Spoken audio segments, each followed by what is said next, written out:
Les ondes de Limo. Osez la curiosité pour votre bien. Anne-Sandrine Di Girolamo.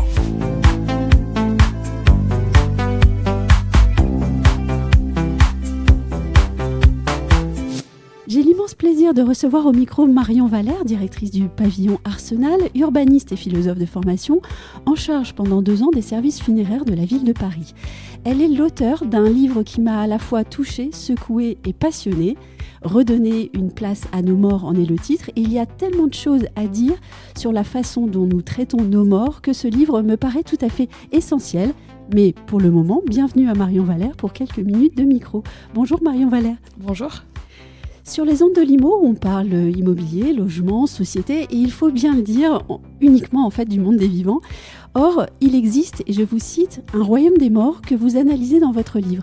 De vos recherches et puis aussi de votre passé professionnel, quelles conclusions tirez-vous de la façon dont notre société traite ses défunts ? Je pense qu'aujourd'hui, on cache nos morts. En fait, on ne veut plus les voir. On les cache dans nos villes, on les met à l'écart, on les cache dans nos vies aussi, et que cela rend les deuils plus difficiles. Et donc moi, c'est pour ça que j'ai écrit ce livre, parce qu'il me semblait que cette situation était intenable, que c'était une anomalie historique, géographique, et qu'il fallait donc redonner une autre place à nos morts. Alors, peut-être que je vais mal le dire, mais ce traitement de nos défunts, de nos morts, c'est un problème pour notre société. Oui, c'est un problème parce que, en fait, la façon dont on traite nos morts, ça dit beaucoup de nous et de la façon dont on traite nos vivants aussi. Parce que c'est un rapport à notre mémoire, c'est un rapport à notre identité. Et donc, le fait qu'on ne sache plus trop faire des rites funéraires, par exemple, si on n'est pas religieux, qu'on n'ait pas recréé une culture des rites funéraires, le fait qu'il y ait des lieux de mort, qu'il y ait une esthétique pas à la hauteur, je pense que tout ça, c'est problématique en fait. Est-ce qu'il y a aussi, je dirais, une évolution de l'histoire ? Auparavant, nos sociétés étaient fortement religieuses, elles le sont beaucoup moins, et il est vrai que pour autant, les rituels de la mort n'ont pas évolué. Est-ce qu'il faut alors, comme vous le dites dans votre livre, repenser le sacré ? Oui, je pense que tout le monde a droit à du sacré, en fait, que l'on soit religieux ou pas. Il y a des moments dans la vie qui sont un peu suspendus, qui sont un peu à part. Et un de ces moments importants, ce sont évidemment les rites funéraires. Et donc, tout le monde a le droit d'avoir des moments spéciaux dans des beaux lieux. Et vraiment, je pense que l'on soit religieux ou pas. Et donc, c'est pour ça qu'on doit aujourd'hui réfléchir à quoi peuvent ressembler ces lieux et à quoi peuvent ressembler ces rites funéraires, notamment pour ceux qui n'ont pas de religion. Oui, alors justement, vous parlez des lieux. On peut parler des lieux de la mort. L'expression n'est pas très jolie, mais on va parler des cimetières au premier chef. C'est une formidable histoire, en fait, que celle des cimetières. Et elle dit beaucoup, en fait, puisque les cimetières ont quitté le cœur des villes. Et avec cela, les défunts ont quitté nos cœurs aussi. Donc, effectivement, dans la longue histoire des cimetières, il y a eu un moment où les cimetières étaient vraiment des lieux de vie, mais à un point impressionnant, c'est-à-dire qu'il y avait des bals dans les cimetières. Vous racontez ça dans le livre. Voilà, il y avait des écrivains publics qu'on allait voir. Ça créait aussi des désordres, il ne faut pas être naïf. Ça créait des problèmes aussi, des problèmes sanitaires. Et du coup, on a décidé de fermer certains cimetières, par exemple le cimetière des Innocents en plein cœur de Paris. Et on a commencé à créer des cimetières un peu à l'extérieur de la ville, parce qu'en fait, par exemple, le cimetière du Père-Lachaise, il faut se rendre compte qu'à l'époque où on l'a créé, il était un peu à l'extérieur de Paris. Et d'ailleurs, les autorités ont eu du mal à faire venir des défunts au début, parce qu'on trouvait que c'était trop loin. Et donc, de toute façon, aujourd'hui, dans les grandes villes, il n'y a plus trop de place pour créer des nouveaux cimetières, donc on les a créés un peu plus à l'extérieur. Et puis, à la rigueur, je trouve que voilà, il y a des cimetières plus en cœur de ville, plus à l'extérieur. C'est pas grave, mais le sujet, c'est qu'est-ce qu'on fait de ces lieux aujourd'hui pour qu'ils soient des lieux aussi joyeux, où il y a le deuil, mais où cela peut être aussi des lieux de vie.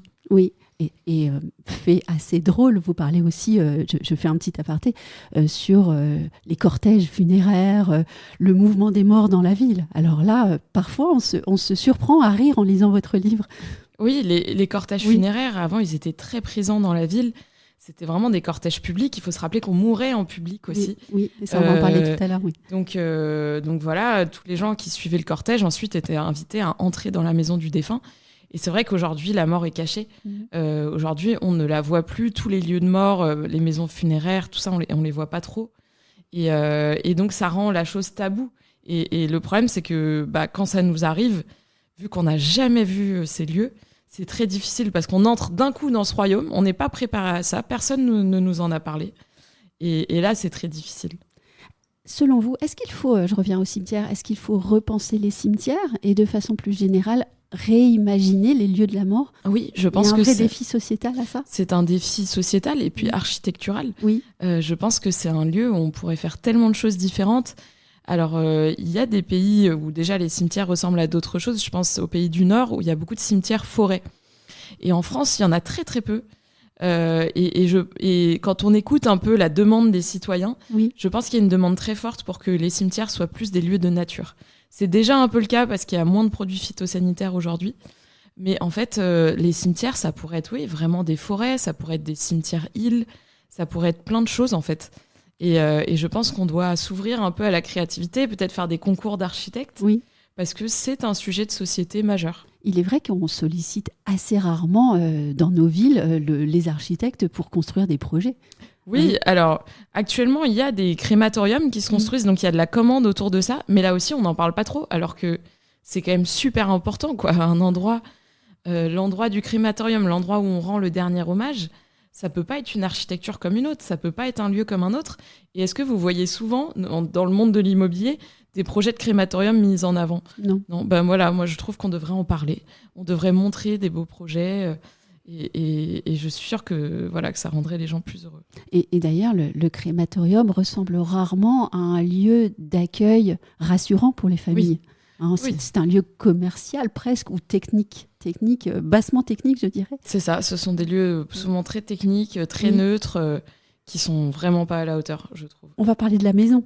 Grâce à votre livre, on apprend que 58% des Français meurent à l'hôpital désormais, que 85% des décès ont lieu en dehors du domicile.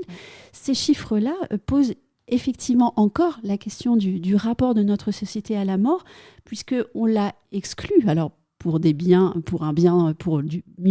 confort, le plus souvent, mais le fait d'exclure la mort du domicile et de la maison introduit une cassure, en fait. Tout à fait. Alors, quand on mourait à la maison, effectivement, on mourait entouré de ses proches, voire en public, comme je l'ai dit. Et donc, il y avait toute une cérémonie et il y avait effectivement, c'était plus une unité de temps et de lieu. Donc aujourd'hui, on meurt beaucoup à l'hôpital ou en EHPAD, ce qui a des avantages évidemment sanitaires. En revanche, c'est un acte qui est beaucoup plus découpé. Parfois, on meurt seul avec les médecins. Et il y a moins cette unité de temps, de lieu. Et donc parfois, c'est difficile aussi pour les proches de vivre cette mort en plusieurs étapes. Et là aussi, il y a un sujet en fait, d'accompagnement parce que les médecins, le personnel médical font de leur mieux, mais ils ne sont pas pour autant ni curés, ni rabbins, ni officiants. Et en fait, on voit qu'il y a un besoin dans ces moments-là d'accompagnement qui ne peut pas être comblé que par eux et où on a un manque dans la société pour les laïcs. Qui peut accompagner dans ces moments-là, en fait. Et on revient toujours à cette question du sacré qu'il faut réinventer, en fait. Quel que soit le sujet, le point d'entrée, on en revient toujours au sacré. Oui, je pense que moi, c'était vraiment en travaillant sur ce sujet de mes grandes intuitions, c'est qu'on a besoin, dans ces moments-là, de quelque chose qui nous relie, en fait, et qui nous ramène à quelque chose de plus grand que nous. C'est ça le sacré, c'est quelque chose qui nous élève. Et donc, pour cela, on a besoin de passeurs, de conteurs qui vont faire des récits sur la vie du défunt, sur ce qui nous relie au-delà de sa mort, etc. Et c'est là où il y a des choses à inventer. Et il est fou de penser que les sociétés antiques avaient une gestion de la mort et du sacré qui était extrêmement positive, et que nous, on a laissé passer des siècles et des siècles d'histoire, et on se retrouve à gérer nos défunts de façon froide, médicalisée, non humaine, en fait. Oui, je crois que ça dit beaucoup, effectivement, de notre société, et que ce n'est pas tenable comme situation. Oui, ça n'est pas tenable. Et au fond, ce besoin de cérémonie, qu'elle soit religieuse ou pas, est très importante. Il y a une étude du Crédoc que vous citez, une étude de 2016, qui dit que 75% des obsèques font l'objet d'une cérémonie religieuse, mais que dans ce chiffre, il y a aussi une bonne partie pour des défunts non-croyants. Donc le sujet est encore plus prégnant et je dirais pointu qu'il n'y paraît. Tout à fait. Il y a beaucoup de personnes qui ne sont plus religieuses ou plus croyantes, Oui. qui, à ce moment-là de leur vie, se disent en fait... Se rattachent. Je préfère me rattacher à la religion parce que ce que me proposent les rites laïques n'est pas à la hauteur. Ça montre bien en fait le vide qu'il y a en face. Et donc c'est là où il y a tout un champ à explorer. Tout un travail à faire qui est d'ailleurs passionnant. Vous le faites grâce à ce livre. J'ai envie de vous poser une question personnelle qu'on a dû vous poser des dizaines et des dizaines de fois. Comment vit-on le fait d'être en charge des services funéraires de la ville de Paris à un âge comme le vôtre, puisque vous êtes extrêmement jeune?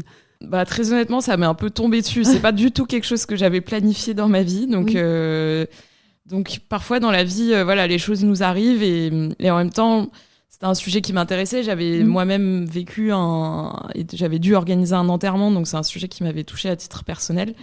Et donc quand on me l'a proposé, je me suis dit en même temps ça a l'air passionnant en fait. Oui. Donc j'ai pas trop hésité et je me suis plongée dedans durant 2 ans et demi et donc oui, pour autant je suis heureuse là aussi que ce soit plus mon activité parce que c'est très difficile et j'ai une admiration immense pour les personnes qui font ça depuis plusieurs années et qui en font leur vie, leur carrière. Parce que même si après on progresse, on apprend à mettre à distance, ça reste extrêmement difficile. Et vraiment, les métiers du funéraire, moi j'ai fait ça rapidement finalement dans ma vie, mais ce sont des métiers qui sont essentiels pour la société, pour la dignité des vivants, des morts. Et je crois qu'on ne leur donne pas assez de reconnaissance sociale. C'est vraiment... moi, j'ai rencontré des personnes formidables dans ce milieu. Et un métier qui est tout à fait cohérent, au fond, avec votre formation d'urbaniste et de philosophe. Donc, je dirais, vous avez pu le pratiquer avec la hauteur nécessaire. Oui. Après, c'est vrai que quand on parle à quelqu'un d'endeuillé, en fait, on essaie juste d'être là sur le moment avec la personne. On pense plus trop au reste et c'est ce que je dis dans le livre, c'est que le plus important, c'est vraiment l'empathie, à mon sens. C'est d'être là, en fait, pour l'autre, quoi. Et la jeunesse dans tout ça? Et la jeunesse, ça m'a peut-être créé des choses un peu particulières en moi. C'est aussi pour ça que j'ai écrit ce livre.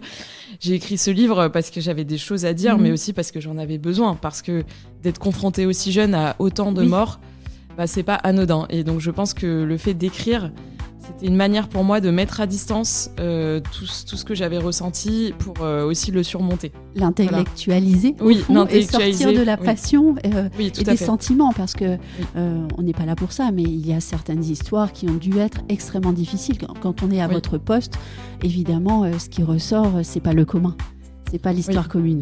Oui, effectivement. Donc il y a eu un moment où je me suis dit ça fait beaucoup quand même. L'écriture aide. Merci Marion Valère. Merci. Je rappelle le titre de votre livre, Redonner une place à nos morts, paru aux éditions Alary Éditions. C'est un livre passionnant que je vous recommande et à vous qui nous écoutez, merci de votre fidélité.